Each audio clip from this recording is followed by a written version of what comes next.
Hello and welcome dear students. आज हम लोग करेंगे economic development chapter 2 social science, that is economics का चैप्टर 2। ओके, सो स्टार्ट करते हैं। फर्स्ट ऑफ ऑल आपको पता होना चाहिए कि इकोनॉमिक्स होता क्या है। ठीक है, इकोनॉमिक्स ये जो इकोनॉमिक्स शब्द है ये एक ग्रीक वर्ड है जिसका नाम है ओइकोनोमिया, इसी से डिराइव हुआ है। ठीक है, ओइकोनोमिया consist of two words, one is ओइकोस और एक वर्ड है नोमोस। ठीक है, ओइकोस का मतलब होता है फैमिली, नमोस मीन्स रूल्स। ठीक है, तो जनरली इकोनॉमिक्स क्या है? Rules and regulations for conducting a family by a household. And now we are talking about economic development. It is a macro concept. पूरे देश का इकोनॉमी क्या है? It's a situation. इकोनॉमिक्स एक सब्जेक्ट है जिसमें बहुत सारे रूल्स एंड रेगुलेशन लिखा हुआ है, जिसके द्वारा किसी भी एक पर्टिकुलर फैमिली को, किसी भी पर्टिकुलर सरकार को चलाया जाता है। इकोनॉमी एक सिस्टम है जो रूल्स एंड रेगुलेशंस सेटअप किया गया है in terms of finance of a particular country. ठीक है, नाउ यहां पर एक कोट दिया गया है as per the human development report 2010। बोला जितने भी कंट्रीज है जिनका ह्यूमन डेवलपमेंट इंडेक्स ज़्यादा हो, ये नहीं हो सकता कि वो ऐसे भी कंट्रीज रहेंगे जिनके ह्यूमन डेवलपमेंट इंडेक्स तो ज़्यादा है बट वो अनडेमोक्रेटिक है, अनइक्विटेबल है और अनसस्टेनेबल है। वेरएज ऐसे भी कंट्रीज है जैसे लाइक इंडिया, इनके ह्यूमन डेवलपमेंट इंडेक्स तो कम है बट वो डेमोक्रेटिक है, इक्विटेबल है, मतलब कोशिश तो करते ही है कि जस्टिस इक्वली सबको मिले, और सस्टेनेबल कि डेवलपमेंट अटेन करनी है बट इन ए सस्टेनेबल वे, मतलब सस्टेनेबिलिटी के ऊपर ज़्यादा ध्यान दिया जाता है, not on the growth factor mainly. ठीक है, that is the development which is obtained by using green technology, not by harming the environment. Clear? Next concept है आपका इकोनॉमिक ग्रोथ। देखिए, इकोनॉमिक ग्रोथ एक क्वांटिटेटिव कॉन्सेप्ट है। ये पूरे देश की इनकम बढ़ना, आउटपुट में बढ़ोतरी ये बताता है। किसी भी देश का नेशनल इनकम में जो बढ़ोतरी हो रही है, इंक्रीज हो रही है, दैट इज इकोनॉमिक ग्रोथ। या पर कैपिटा इनकम में जो बढ़ोतरी हो रही है या इंक्रीज हो रही है, दैट इज इकोनॉमिक ग्रोथ। तो it is a quantifiable concept. Clear? National income, यहां पर एक कंसेप्ट आया, नेशनल इनकम, पर कैपिटा इनकम। नेशनल इनकम क्या है? National income is actually the money value of all final goods and services produced in a country during a particular year, including net factor income from abroad. मतलब एक देश में पूरे साल में जितने भी गुड्स एंड सर्विसेज प्रोड्यूस होता है, उसका मॉनेटरी वैल्यू, एंड जितने भी गुड्स एंड सर्विसेज बाहर एक्सपोर्ट किया जाता है, उसका मॉनेटरी वैल्यू को अगर हम ऐड कर दें तो हम पूरे देश का नेशनल इनकम निकाल सकते हैं। जो भी इकोनॉमिक्स पढ़ेंगे क्लास 12 में ये पूरा एक चैप्टर मिल जाएगा, national income and related aggregates. ठीक है, और पर कैपिटा इनकम क्या होता है? हमारे देश का जो इनकम है, टोटल इनकम, जिसे नेशनल इनकम कहते हैं, नेशनल इनकम को अगर total population of the country से डिवाइड कर दे तो we get the per capita income, that is income per person और in a country. World bank के हिसाब से लगभग मिड 60s तक पूरे देश की इनकम को ही इकोनॉमिक ग्रोथ और डेवलपमेंट फैक्टर माना जाता था। वर्ल्ड बैंक के हिसाब से कि जो भी कंट्रीज है जिनका पर कैपिटा इनकम $750 से ऊपर है, ठीक है, मतलब कोई भी कंट्री हो जिसका पर कैपिटा इनकम, हर एक इंडिविजुअल का अर्निंग $750 से ऊपर है, उन्हें डेवलप्ड कंट्रीज कंसिडर किया जाता था। और कंट्रीज जिनका $750 से पर होल्ड इनकम या पर हाउस होल्ड का इनकम कम है, ठीक है, उसे अंडर डेवलप्ड कैटेगरीज में कंसिडर किया जाता है। ये जो ह्यूमन डेवलपमेंट रिपोर्ट है ये 1990 से ही चल के आ रहा है। क्लियर? ये रिपोर्ट पब्लिश करता है यूनाइटेड नेशन डेवलपमेंट प्रोग्राम। 2022 के हिसाब से भारत ने अटेन किया ह्यूमन डेवलपमेंट इंडेक्स का score 0.644 and Its ranking is 134 out of 193 countries as per the UN report 2023-24. इसी के तहत भारत को कैटेगराइज किया गया as a medium human development country. Clear. Now will talk about economic development. Economic development एक qualitative concept है. It includes the growth factor.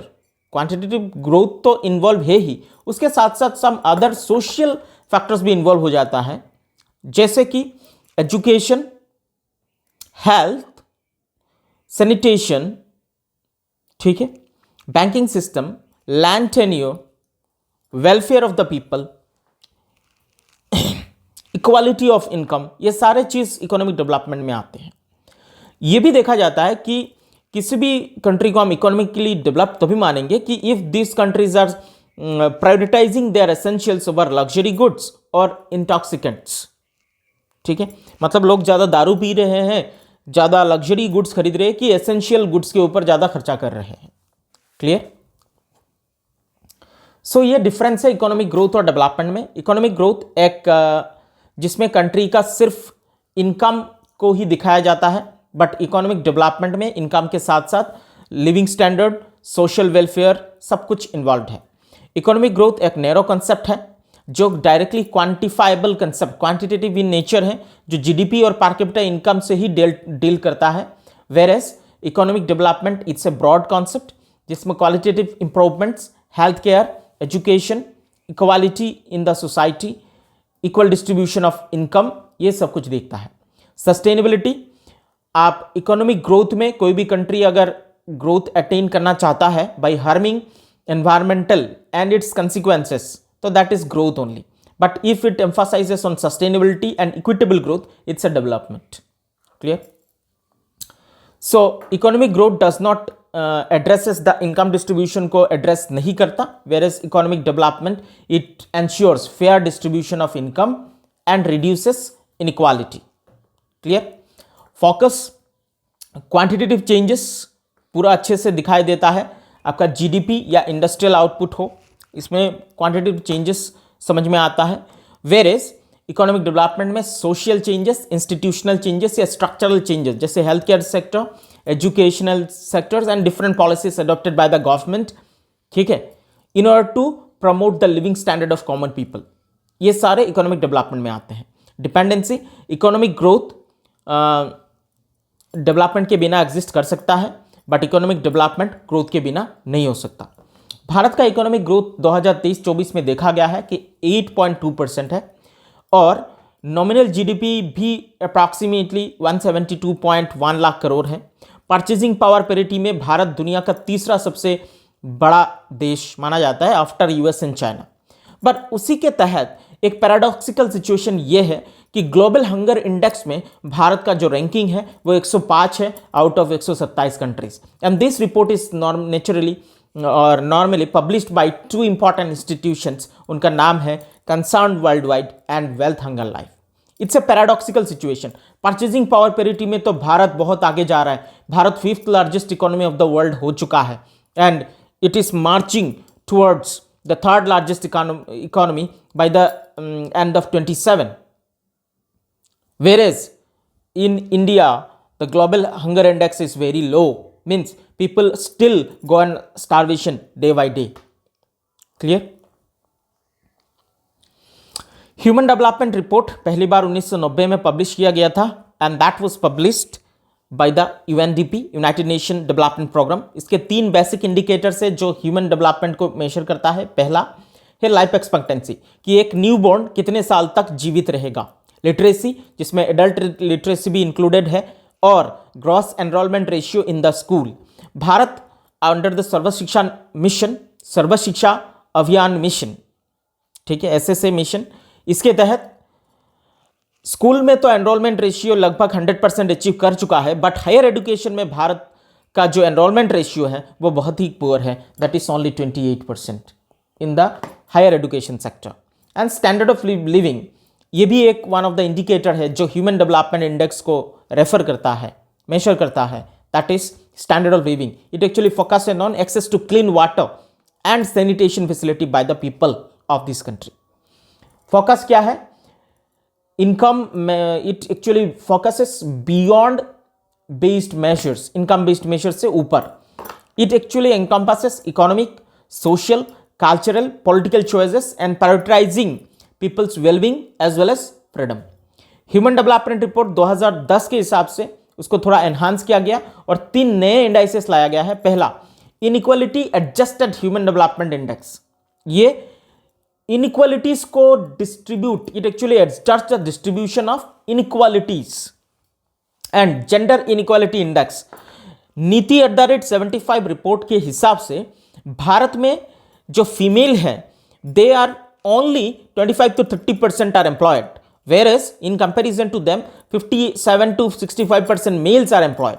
So that's a high gender parity and gender inequality exist in India. Then multidimensional poverty.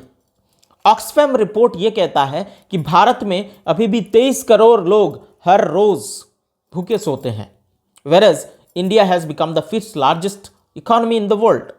It doesn't mean that Bharat के पास food grains नहीं है. In terms of food grains, maximum food grains में भारत का जो position है, first है या second है producer of the world.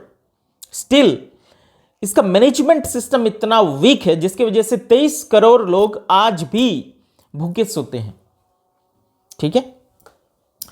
Economic planning, देखिए कोई भी चीज जब हम करते हैं उसके लिए प्लानिंग जरूरी होती है. इसीलिए पूरे देश के इकोनॉमी को चलाने के लिए there must be requirement of some systematic efforts, उसी को प्लान कहते हैं. उसका मेन ऑब्जेक्ट क्या है कि एक टाइम फ्रेम सेट कर देना और क्या क्या इंपॉर्टेंट इश्यूज लेने हैं हाथ में, कहाँ कहाँ एक्सपेंडिचर्स करने हैं, कहाँ कहाँ एक्सपेंडिचर को कम करने हैं, इनकम को बढ़ाना है, ये सब चीज़ें प्लानिंग में रखा जाता है. भारत ने जब प्लानिंग शुरू किया था उसने 5 साल वाला मॉडल अपनाया. उसका मेन ऑब्जेक्टिव्स था इकोनॉमी में ग्रोथ लाना, मतलब इनकम को बढ़ाना, पॉवर्टी एलिविएशन, गरीबी को कम करना, एम्प्लॉयमेंट जनरेशन, रोजगार बढ़ाना, रिड्यूस्ड इनइक्वालिटीज. भारत में इनइक्वालिटीज बहुत ज्यादा है. ऑक्सफैम रिपोर्ट यह भी कहता है कि भारत में टॉप 1% लोगों के पास पूरे देश का 50% वेल्थ है और टॉप डाउन बॉटम 70% के पास सिर्फ 45% वेल्थ ऑफ द कंट्री है. ठीक है.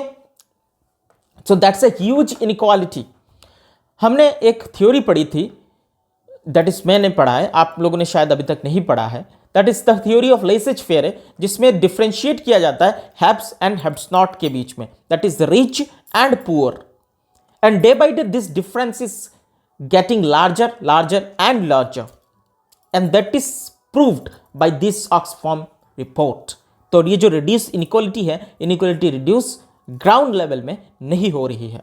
सस्टेनेबिलिटी, डेवलपमेंट को प्रमोट करना है, not by causing harm to the environment, by using the green technology. ठीक है. प्लानिंग कमीशन 2014 तक प्लानिंग कमीशन ने प्लान फॉर्मुलेट किए थे, लेकिन 2014 के बाद प्लानिंग कमीशन को रिप्लेस कर दिया गया, उसके जगह नीति आयोग ने ले लिया. पहला जो प्लान था, फर्स्ट 5 ईयर प्लान 1951 से 56 तक चली, और लास्ट 5 ईयर प्लान था 12th 5 ईयर प्लान 2012 से 17 तक. ठीक है. उसके बाद 2014 के बाद जब मोदी गवर्नमेंट आया तब ट्रांजिशन हुआ, नीति आयोग ने प्लानिंग कमीशन का जगह ले लिया. अभी हम डिफरेंट प्लान्स देखेंगे. 1951 से 2017 तक जो प्लान्स थे वो उसके बाद देखेंगे. पहला प्लान था 1951 से 1956 तक. पहले प्लानिंग कमीशन ऑफ इंडिया के चेयरमैन थे Pandit Jawaharlal Nehru, who was the first prime minister of India. ठीक है. तो पहला प्लान जो एक्चुअली हैरोल्ड डेमर मॉडल के ऊपर बेस्ड था, actually poverty alleviation was the main key objective of the first 5 year plan of India. Second plan 1956 से 61 तक चला. थर्ड प्लान 1961 से 66 तक चला. उसके बाद एनुअल प्लान आता है 3, मतलब एक साल का प्लान हुआ और 5 साल का प्लान नहीं था. उसका ब्रॉड रीजन 2 है, क्योंकि 1962 में इंडो चाइना वार हो गया. इंडिया और चाइना के बीच में वार होता है और जवाहरलाल नेहरू 1964 में उनका देहांत हो जाता है. उसके बाद लाल बहादुर शास्त्री प्राइम मिनिस्टर बनते हैं. उनके प्राइम मिनिस्टर बनते ही 1965 में इंडिया और पाकिस्तान के बीच में भी वार हो जाता है. इसी के तहत तो और 5 साल का प्लान नहीं लिया गया, तब सिर्फ एनुअल प्लान हुआ. तो एनुअल प्लान आपको बताना पड़ेगा कि एनुअल प्लान कब से कब तक था, 1966 से 1969 तक। फिर आता है fourth 5 year plan, that is 69 से 74, तब इंदिरा गांधी प्राइम मिनिस्टर बनी, ठीक है।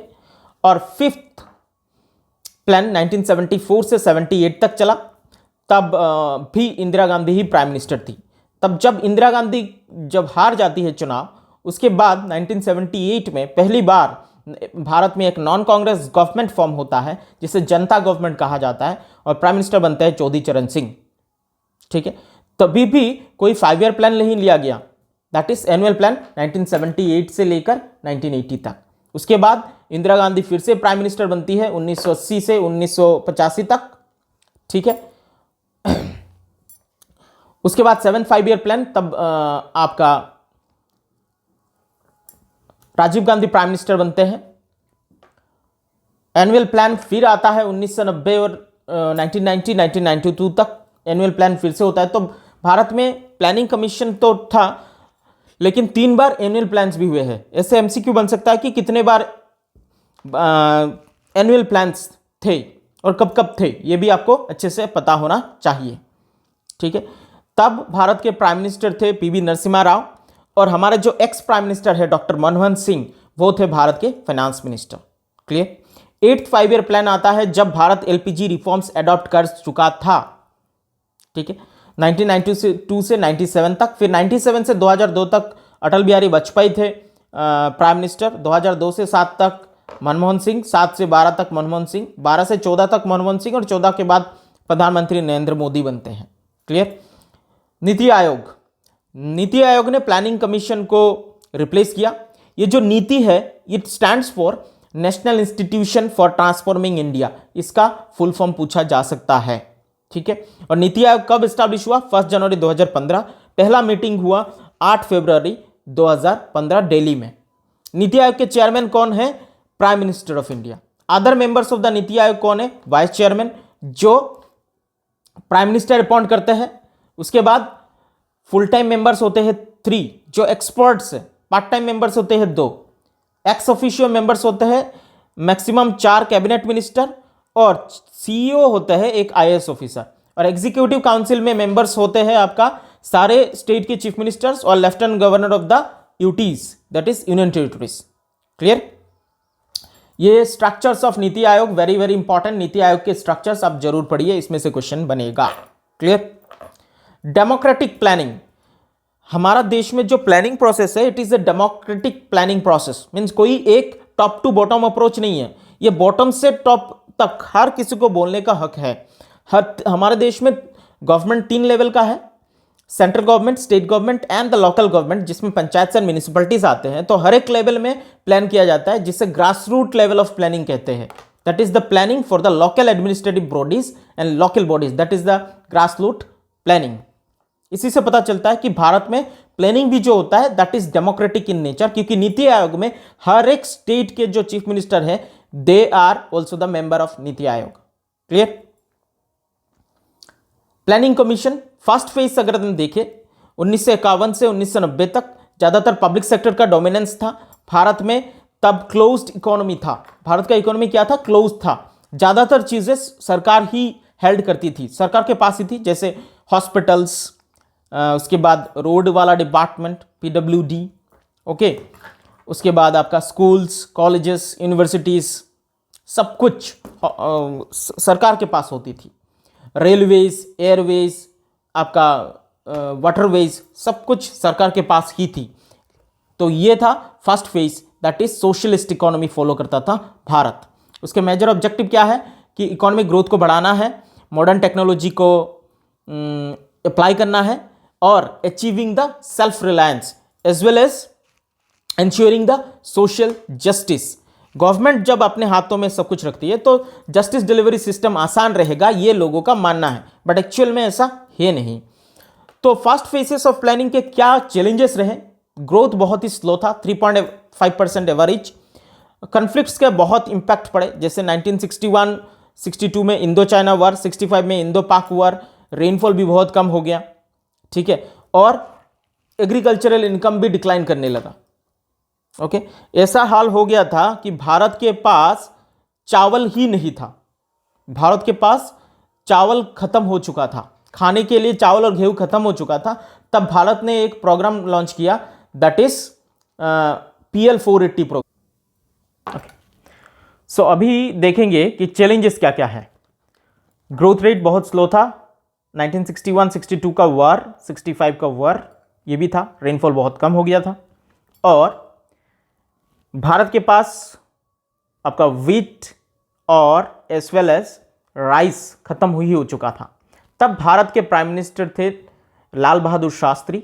उन्होंने एक प्रोग्राम लॉन्च किया जिसका नाम था PL 480, जिसके तहत वे अमेरिका से ग्रेन्स, फूड ग्रेन्स मंगा रहे थे। बट अमेरिका तब जो फूड ग्रेन्स डिलीवर किया था, जो अमेरिका USA वालों जो सूअर को खिलाते थे, गाय को या भैंस को खिलाते थे, वही भारत के लोगों के लिए भेज रहे थे।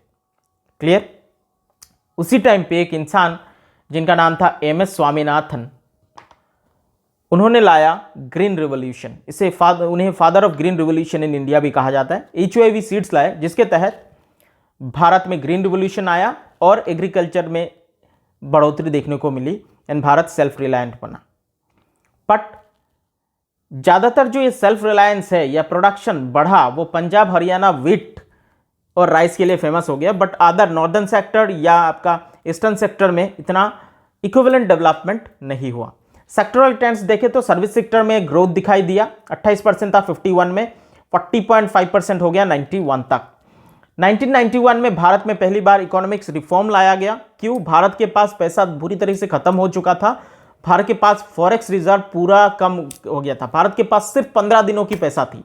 तब भारत जाता है IMF के पास, इंटरनेशनल मॉनेटरी फंड के पास। IMF बोलता है कि अगर आप अपने इकोनॉमी को ओपन करोगे, खोल दोगे, दूसरे देश के कंपनीज भी आपके इधर आएंगे, बिजनेस करेंगे, आप भी दूसरे देशों में जाओगे, जाके अपना सामान बेच सकते हो।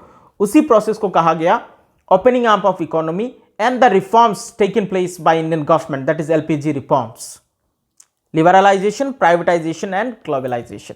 क्लियर? अचीवमेंट्स क्या हुआ कि इकोनॉमिक ग्रोथ बहुत ज़्यादा बढ़ा, उसके बाद फॉरेन एक्सचेंज रिजर्व भी बढ़ गए, फाइनेंशियल इंक्लूजन हुआ क्योंकि लोगों के पास बैंकिंग एक्सेस हुआ। कुछ चैलेंजेस भी थे कि जो ग्रोथ हुआ वो इक्विटेबल ग्रोथ नहीं था, अनइक्वल ग्रोथ था। कुछ लोग तो बहुत ज़्यादा अमीर हो गए, कुछ लोग गरीब हो गए। Purchasing power among the common people वो कम हो गया। Purchasing power means the willingness and ability two by things, that is purchasing power. Okay? And consumerism बहुत बढ़ गया है आजकल, आप देखते हो ना कंज्यूमरिज्म। इसीलिए एक गुटखा कंपनी जो बीमल है, उसमें 3 सुपरस्टार को बीमल ला सकता है। तो आप सोच लीजिए कि बीमल का टर्नओवर कितना होगा, प्रॉफिट कितना अर्न कर रहा है। इसलिए तो that much money Bimal can spend on advertisement. Clear? As well as good governance का importance and to extend reforms and benefits to the weaker sections. Okay?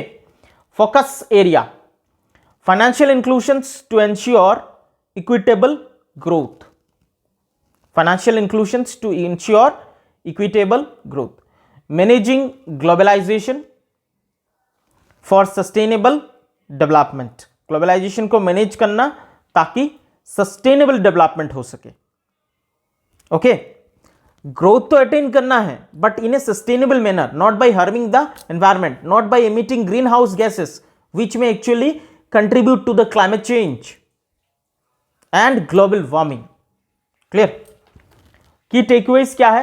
Liberalisation क्या है कि स्टेट के कंट्रोल को ज्यादातर इकोनॉमिक एक्टिविटीज से हटाना and emphasising the free market principles, that is the market run by the 2 main principles, demand and supply, कि price वही फिक्स होगा सामान का जहां पर डिमांड और सप्लाई मीट करेंगे या इंटरसेक्ट करेंगे। 1991 से सिनारियो क्या था? ज्यादातर गवर्नमेंट का रोल डोमिनेंट था in the industries, trade, finance और इन्वेस्टमेंट में। लेकिन तब बहुत सारा लाइसेंस चाहिए होता था, कोई भी काम करने के लिए लाइसेंस चाहिए था, परमिट चाहिए होता था, उसे लाइसेंस राज और कोटा राज कहा जाता था। 1991 के बाद डीरेगुलेशन होता है। गवर्नमेंट ने ज्यादातर चीजों से, जैसे कि इंडस्ट्रीज से या बहुत सारे क्रिटिकल सेक्टर से अपना डीरेगुलेट कर लिया except some of the important sector, जैसे कि लीकर, दारू के ऊपर अभी भी गवर्नमेंट का ही कंट्रोल है। उसके बाद हैजार्डस केमिकल्स, प्राइवेट इंडिविजुअल्स उसे प्रोड्यूस नहीं कर सकता, ना तो उसका सेल कर सकता है without government intervention and without informing the government, as well as defence sector. अभी डिफेंस में भी प्राइवेटाइजेशन आ रहा है, as well as space sector में भी प्राइवेटाइजेशन आ रहा है। ठीक है, क्लियर? अच्छा, उसके बाद फाइनेंशियल सेक्टर में भी चेंजेस आया, फॉरेन बैंक्स ने एंट्री मारी, modernisation and liberalising the market, ये भी हुआ, जैसे स्टॉक मार्केट खोल गया, फॉरेन एक्सचेंज मार्केट खोल गया। क्लियर?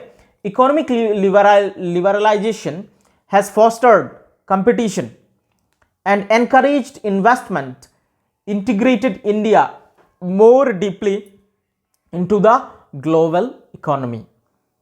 ठीक है, लिबरलाइजेशन से क्या हुआ कि इन्वेस्टमेंट बढ़ा, इंडिया पूरे वर्ल्ड इकोनॉमी का एक यूनिट बन गया।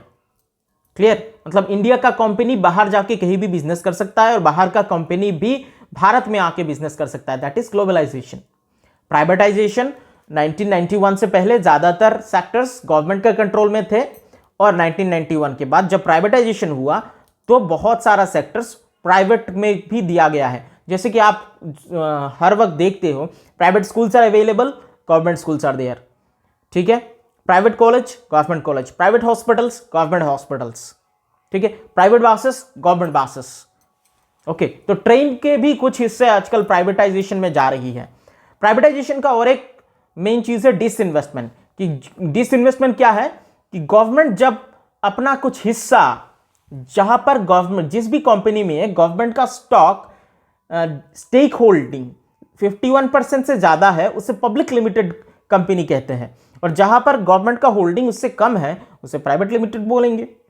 तो डिसइन्वेस्टमेंट कर रहा है, एलआईसी में डिसइन्वेस्टमेंट किया, बीएसएनएल में डिसइन्वेस्टमेंट किया, एयर इंडिया अभी पहले पूरा गवर्नमेंट कंट्रोल था, आजकल एयर इंडिया को भी डिसइन्वेस्टमेंट करके प्राइवेट कंट्रोल कर दिया है। तो लोग ये कहते हैं कि गवर्नमेंट सब कुछ बेच रहा है, गवर्नमेंट बेच नहीं रहा है, डिसइन्वेस्ट कर रहा है। It is one of the major way of earning revenues by the government. इसे कैपिटल इनकम भी कहते हैं। क्लियर? जिससे गवर्नमेंट फंड रेज करता है ताकि वो कैपिटल एक्सपेंडिचर को मीट कर पाए। Clear? Capital expenditure means the expenditure which is incurred once but the benefit will be obtained for the periods to come. मतलब एक बार आपने इन्वेस्टमेंट किया और उसका लॉन्ग टर्म बेनिफिट मिलता रहेगा, दैट इज कैपिटल एक्सपेंडिचर। तो ये कैपिटल एक्सपेंडिचर के लिए ह्यूज पैसा चाहिए, उसके लिए गवर्नमेंट करता है डिसइन्वेस्टमेंट। मतलब अपना जो एसेट्स है उसका कुछ हिस्सा गवर्नमेंट प्राइवेटाइजेशन को दे देता है, प्राइवेट सेक्टर को दे देता है रन करने के लिए। क्लियर? जितने भी आप चीजें देखोगे कि गवर्नमेंट कभी भी ये नहीं करता कि सब हर एक सेक्टर को 100% गवर्नमेंट खुद ओन करे। कुछ हिस्सा गवर्नमेंट अपने पास रखता है, कुछ हिस्सा वो प्राइवेटाइजेशन में दे देता है, जिससे एफिशिएंसी आती है। आप खुद देख सकते हैं किसी भी इंसान के पास इन द प्रेजेंट सिनारियो थोड़ा सा भी इनकम अगर बढ़ जाता है तो अपने बच्चे को कहाँ देता है? प्राइवेट स्कूल में देना प्रेफर करता है। आप अपना खुद का इलाज कराना प्रेफर करते हो कि प्राइवेट इंडिविजुअल डॉक्टर के पास, not in the government doctor. What is the reason? Because of efficiency, efficacy. Clear? Globalisation. Globalisation एक ऐसा सिचुएशन है जहां पर वर्ल्ड इकोनॉमी के एक अम्ब्रेला के नीचे लाया गया है, driven by privatisation and liberalisation. Reduces economic isolation को रिड्यूस किया और हर एक नेशन को क्रिएटिविटी दिखाने का मौका मिल गया। And it is also accelerated by the IT sector improvement, internet, fostering the borderless world. आज अभी यहां बैठ के आप अमेरिका का कोई भी सामान मंगा सकते हैं, चाइना का सामान मंगा सकते हैं, अलीबाबा एज वेल एज आपका अमेज़न, अमेरिका से कोई भी सामान मंगा सकते हैं आप। तो ये क्यों पॉसिबल हुआ है? Due to this economic reform and mostly globalisation. Globalisation के कुछ इंपॉर्टेंट कंसर्न्स भी है, जैसे नेशनल इंटरेस्ट कंप्रोमाइज होता है, इकोनॉमिक सॉवरेंटी लूज करता है कोई भी गवर्नमेंट, उसका कल्चर इंपैक्ट होता है, उसका लैंग्वेज में इंपैक्ट होता है, नेशनल आइडेंटिटी खोने लगता है, उसके जो खुद के सेलर्स है दे आर बैडली इंपैक्टेड। ठीक है, because it has to compete with the global market players.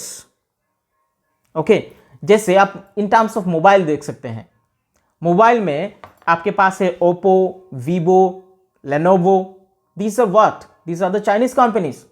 तो ये सब इतने सारे फीचर्स देते हैं वो भी इतने कम प्राइस में। Who will buy the Micromax, isn't it? मैंने एक बार खरीदा था, buy it, left it. Clear? अभी हम करंट 5 ईयर प्लान जो ऑलरेडी बीत चुका है, बट इधर करंट क्वेश्चन में आपका टेक्स्ट में लिखा हुआ है इसलिए करंट पढ़ रहे हैं। 2012 से 17 के बीच में आसाम के लिए क्या प्लान हुआ था वो पढ़ लेते हैं। नीति आयोग जब प्लानिंग कमीशन को रिप्लेस करता है तो कुछ ट्रांसफॉर्मेशन लाता है, middle of the 12th plan में ही ट्रांसफॉर्म हो जाता है। तो objective of the 12 5 year plan for Assam क्या था कि असम के ग्रोथ रेट को बढ़ाना है 10% तक नेक्स्ट 3 डिकेड में, मतलब नेक्स्ट 30 सालों के बीच में असम के ग्रोथ को 10% बढ़ाना है और उसे मेजर स्टेट जो लार्जेस्ट इकोनॉमिक्स वाला स्टेट है उसके बराबर करके लेना है असम को। ओके, और बहुत सारे ऐसे स्कीम्स हाथ में लेना है ताकि पॉवर्टी को रिमूव किया जा सके। One of the scheme of poverty removal in Assam is Arunodoi. हर महीना महिला को 1250 रुपये बैंक अकाउंट में मिलता है। Clear? Free of cost, it's a transfer payment only. इसके बदले में उनको कोई काम नहीं करना है, ऐसे ही मिलता है। जैसे और एक स्कीम है मुख्यमंत्री निशुत मयना आसनी, ये तो अपना लोग जाने। নিযুত মইনা আঁচনিৰ জৰিয়তে ছোৱালীবিলাকে পইচা পাব, isn't it? The girls will be getting the money if they enter into class 11, उनको 1000 मिलेगा 11 महीने के लिए। ग्रेजुएशन में जाते हैं 1250 मिलेगा, 1500 I think they will be getting. और अगर हायर एजुकेशन के लिए जाता है पोस्ट ग्रेजुएशन में तो 2500 रुपये मिलेगा। ओके, उसके बाद क्या करना है, tackle the problems of flood और इरोशन मैनेजमेंट करना है। उसके बाद annual growth rate of agriculture जो 6% से 8% करना है। Self sufficiency in power generation and modern technology apply करके पावर सप्लाई एंड डिस्ट्रीब्यूशन करना है ताकि ट्रांसमिशन लॉस से बचा जा सके।